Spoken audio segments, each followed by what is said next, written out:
సాధారణంగా ఎలా ఉంటుందంటే పుట్టింటికి వెళ్ళేటప్పుడు ఆడవాళ్ళు మెట్టినింటిలో తాము పొందిన ఐశ్వర్యము ప్రకటనమయ్యేటట్టు పెడతారు.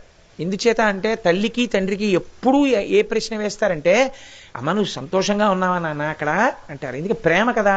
ఆ ప్రేమ చేత కడుపున పుట్టిన బిడ్డ కాబట్టి అమ్మ నీకేం ఇబ్బంది లేదు కదా నాన్న అంటారు. ఆ మాట అనవలసిన అవసరం లేకుండా ఎప్పుడు కనపడుతుంది? భర్తతో కలిసి వచ్చి ఎంతో సంతోషంగా ఇద్దరూ కలిసి లోపలికి వచ్చి ఎంతో సంతోషంగా మాట్లాడుకుంటూ పలకరించారనుకోండి, అసలు ఆ ప్రశ్న తల్లిదండ్రులు లేరు. అథవా ఆయన వెనకాల వస్తున్నాడు, ముందు ఈవిడ వచ్చింది అంటే పుట్టింట్లో చేయించిన నగలు కాకుండా అత్తవారింట్లో చాలా నగలు చేయించుకుని వేసుకుని వచ్చింది అనుకోండి, పుట్టింటి వారు సంతోషిస్తారు కదా. ఓ నా కూతురు చాలా గౌరవింపబడుతోందనమాట అని సంతోషిస్తారు.